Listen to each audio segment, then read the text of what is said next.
guys, Ollie the Tea Guru here. Just a very brief video. We are sitting with the 2010 Bang Wei, which has been in our inventory for coming up to a year.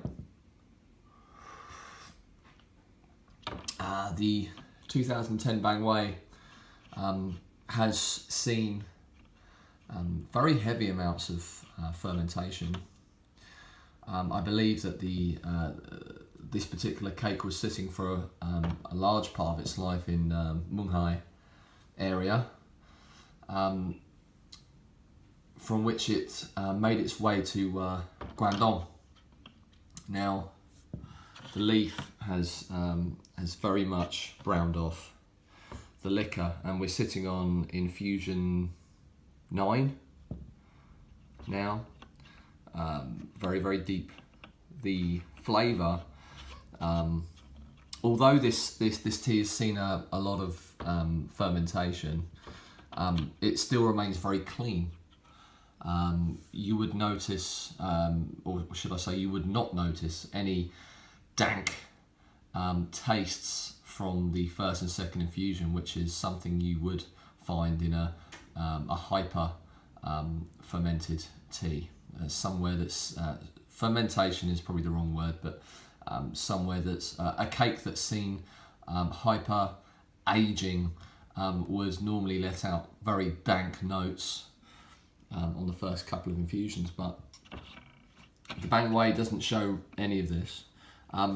The flavour is, however, very deep, so we're talking heavy peat notes, forest floor, very heavy in nature in that respect.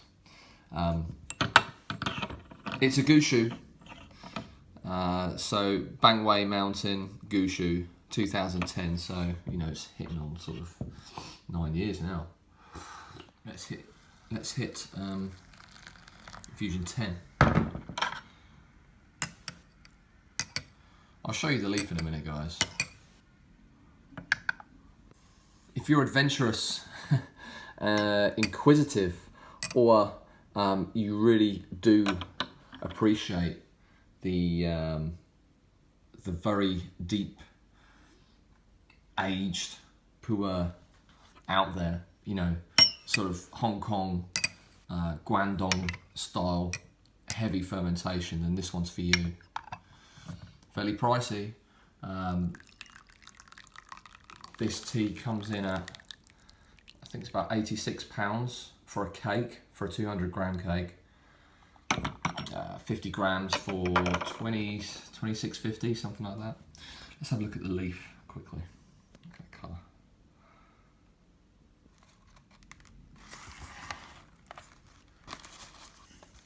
There we go.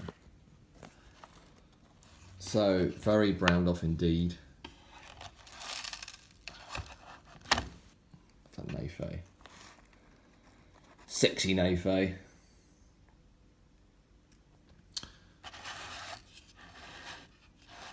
Bang Wei doesn't see itself in many Western vendor stores, although when you chat to people, tea connoisseurs, they will largely say that they've tried it and they've tried a few variations of it, but you know, it's fairly rare for many Western vendors to really go for a Bang Wei. I have actually been carrying this infusion over from yesterday. It's not something I have a problem with doing. It's not something that I've ever had an issue with. There was about 3 years ago, I was trying a dashu, a very old dashu, a 2002 Iwu dashu. Beautiful, beautiful tea, very expensive. And this tea lasted for over 25 infusions, hitting 30. I think it was between 25 and 30 infusions, and I spread that tea out over the course of 5 days because I just didn't have time to drink it. You know, all I do is I give it a very quick rinse every day, and you know, that's absolutely fine. If you were to leave these tea leaves here for over 3 days, I'd get a bit questionable about it. But as you're blasting it with boiling water every day, a very quick rinse, I don't see a problem at all, and it's not detrimental in any way that I can see. So this is the second day. This is infusion number 11, now.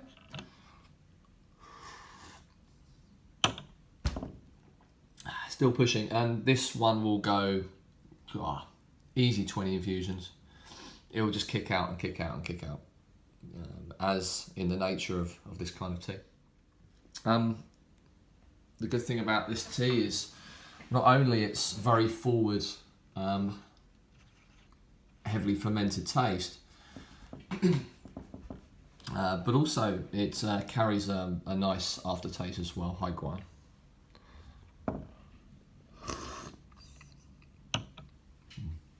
Which in itself is fairly complex and hard to pin down. I mentioned before in my notes when I tried this, I got a sort of a complex woodsy note similar to what you might find in a Rioja wine, and coming back to it today, I have to agree with myself. It's along those lines. Woodsy, peaty, and an aftertaste that carries. Yeah. So an interesting number, very off-piste for some, good for educational purposes, and if you are an admirer of heavily aged raw, then from sort of Hong Kong area, Guangdong, and a very clean example, then this is your one. All right, the Tea Guru signing out.